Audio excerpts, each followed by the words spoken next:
हमारे पास उस मात्रा में टेक्नोलॉजी नहीं है, जब तक वो कल्चरली एक्सेप्टेबल मतलब वो लोगों के द्वारा एक्सेप्ट नहीं किया जाएगा तब तक वो रिसोर्स नहीं कहलाएगा। मान लीजिए एक व्यक्ति है जो शराबी है, ठीक है, वो शराब पीता है। अब हम देखते हैं कि रिसोर्स क्या होता है। आप लोग क्लास 6 में या क्लास 8 में जरूर पढ़े होंगे कि रिसोर्स क्या होता है। आप लोग ये पढ़ के आए हैं कि रिसोर्स हम उस चीज़ को बोलते हैं या वो चीज़ रिसोर्स हो जाता है जो हमारे नीड्स को सेटिस्फाई करे। लेकिन आप क्लास 10th में रिसोर्स को थोड़ा सा अलग पढ़ेंगे। आप क्लास 8 तक या 9 तक यहाँ तक पढ़ के आए हैं कि रिसोर्स वो चीज़ होता है जो आपकी ज़रूरतों की पूर्ति करे। लेकिन क्लास 10th में थोड़ा सा अलग है। आप 3 वर्ड जानेंगे। 3 वर्ड क्या है उसको हम डिफिनेशन के माध्यम से बताते हैं। लिखा गया है कि everything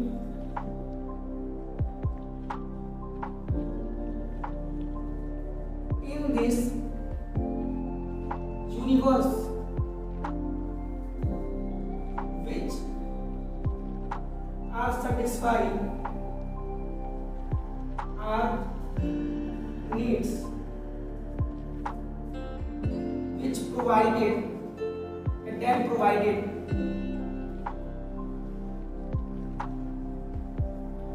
technologically accessible, economically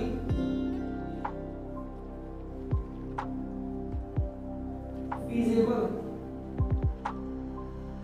and culturally acceptable। इस पूरे डिफिनेशन से आपको ये पता चला कि आप लोग क्लास 8 तक या 9 तक यहाँ तक पढ़े हैं कि everything in this universe which are satisfy our needs. आप लोग यहाँ तक पढ़ के आए हैं, ठीक है, कि वो सारा चीज जो हमारी जरूरतों की पूर्ति करे उसे हम संसाधन कहते हैं। लेकिन क्लास 10th में थोड़ा सा बदल चुका है। क्लास 10th में आप 3 वर्ड जानेंगे। वो 3 वर्ड ये है कि provided technologically accessible, economically feasible and culturally acceptable. अब इन तीनों वर्ड का क्या मतलब होता है उसको एक एग्जाम्पल से बताते हैं। मान लीजिए कि आपको कल खबर आया या मतलब कि भारत देश को कल खबर आया कि जो हिमालयन रेंज भारत में पड़ता है उस हिमालयन रेंज में बहुत सारा मिनरल है, ठीक है। और भारत देश क्या सोचा उस मिनरल को एक्सट्रैक्ट किया जाए, ठीक है।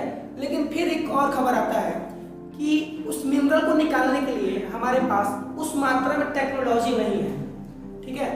ये बताइए हिमालय है जो रेंज है वो पहाड़ में आता है, ठीक है, बहुत ज़्यादा उसका अल्टीट्यूड है और उस अल्टीट्यूड से उस मिनरल को निकालना पॉसिबल नहीं होता है।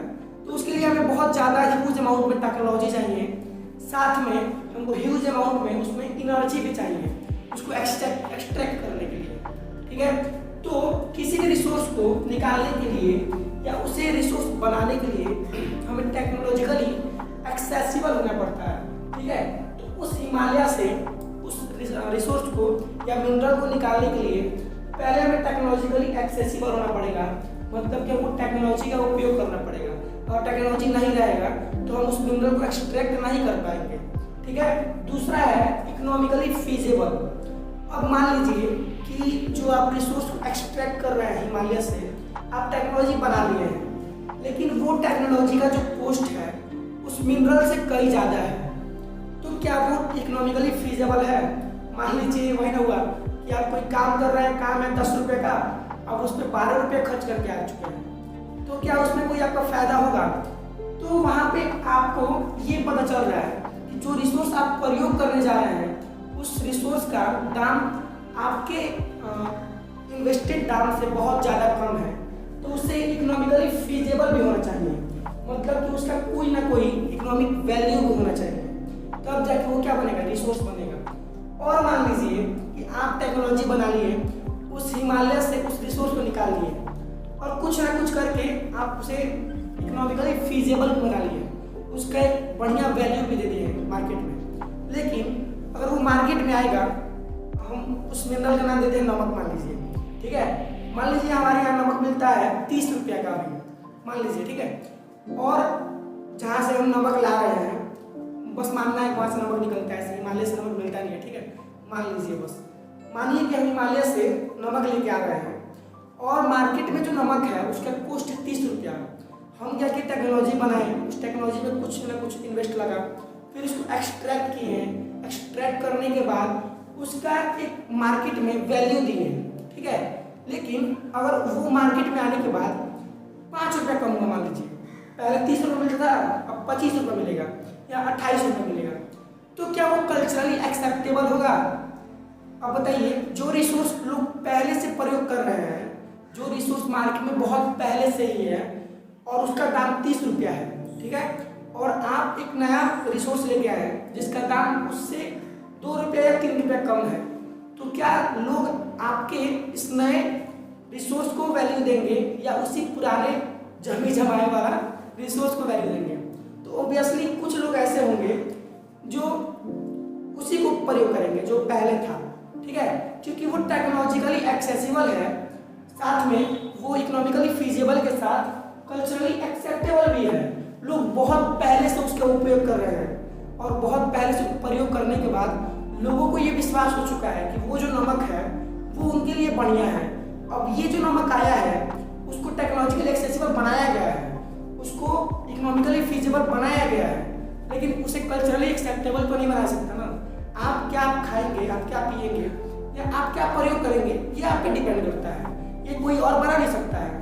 तो हम क्या किए, किसी रिसोर्स को टेक्नोलॉजिकली एक्सेसिबल लेकिन इकोनॉमिकली फीजिबल बना लिए हैं, लेकिन जब तक वो कल्चरली एक्सेप्टेबल, मतलब वो लोगों के द्वारा एक्सेप्ट नहीं किया जाएगा, तब तक वो रिसोर्स नहीं कहलाएगा। आई होप कि आपको रिसोर्स समझ में आ गया होगा। एक बार और रिपीट करते हैं। मान लीजिए कि कोई रिसोर्स है कहीं पर रखा हुआ है, ठीक है, और वो रिसोर्स अभी हमारे वातावरण में बहुत ज़्यादा कम है, ठीक है, और वो रिसोर्स उस जगह पे बहुत ज़्यादा है, हमारे पास टेक्नोलॉजी नहीं था उसको निकालने के लिए, लेकिन हम क्या किए, पहले टेक्नोलॉजी को बनाए फिर उसको निकाले, टेक्नोलॉजी बना लिए हैं, उसको निकाल दिए, लेकिन बाद में पता चला कि जो रिसोर्स था और ये टेक्नोलॉजी में इन्वेस्ट किए हैं निकालने के लिए, उसमें बहुत ज़्यादा फर्क नहीं है। मतलब कि वो जो रिसोर्स है वो ज़्यादा मतलब सस्ता नहीं पड़ेगा हमारे लिए, उसका जो कॉस्ट है इस इन्वेस्ट से कहीं ना कहीं ज़्यादा है, ठीक है। अब मान लीजिए क्या किए कि कुछ इन्वेस्टर होते हैं वो उसमें बहुत ज़्यादा इन्वेस्ट किए और उस रिसोर्स को मार्केट में लाने लायक बना दिए, मतलब उसको वो इकोनॉमिकली फीजिबल बना दिए। लेकिन क्या वो जब मार्केट में आएगा तो आप उसका प्रयोग करेंगे या नहीं करेंगे, वो आप पे डिपेंड करता है। और जब तक आप किसी रिसोर्स को प्रयोग नहीं करेंगे तब तक वो रिसोर्स नहीं कहलाएगा, because the definition of resource बताता है कि everything in this universe which satisfy our needs, जो हमारी जरूरतों की पूर्ति करे। अब बहुत सारा इन्वायरमेंट में चीज़ है, आप अगर उसको प्रयोग नहीं कर रहे हैं तब तक वो रिसोर्स आपका कैसे कहलाएगा। एक और एग्जांपल देते हैं। मान लीजिए एक व्यक्ति है जो शराबी है, ठीक है, वो शराब पीता है और आप एक ऐसे व्यक्ति हैं जो शराब नहीं पीते हैं, ठीक है। अब ये बताइए कि जो वो व्यक्ति शराब पीता है उसका जो शराब है क्या आपके लिए एक रिसोर्स है? नहीं है। तो ऐसा नहीं है कि जितना भी पूरे यूनिवर्स में है जो लिखा गया है इस रिसोर्स का डिफिनेशन में, everything in this universe, not, इस यूनिवर्स में जो भी है वो सब कुछ रिसोर्स नहीं है। उसके लिए टेक्नोलॉजिकली एक्सेसिबल, इकोनॉमिकली फीजिबल और कल्चरली एक्सेप्टेबल भी होना पड़ेगा, ठीक है। क्लास 10 तक को पढ़ा दिया गया था। इस धरती पे जो भी है, इस ब्रह्मांड में जो भी है, सब कुछ रिसोर्स है, लेकिन अब आप पढ़ रहे हैं कि नहीं, उस पर रोक लगाया जाए, उस पर लिमिटेशन लगाया जाए। जो टेक्नोलॉजिकली एक्सेसिबल होगा, जो इकोनॉमिकली फीजिबल होगा और साथ साथ कल्चरली एक्सेप्टेबल होगा, वही रिसोर्स कहलाएगा। आई होप कि आपको इस पूरे वीडियो लेक्चर में ये रिसोर्स क्या होता है और किस चीज़ को आप रिसोर्स बोलेंगे, कौन चीज़ आपके लिए रिसोर्स है और कौन नहीं है, ये आपको समझ में आ गया।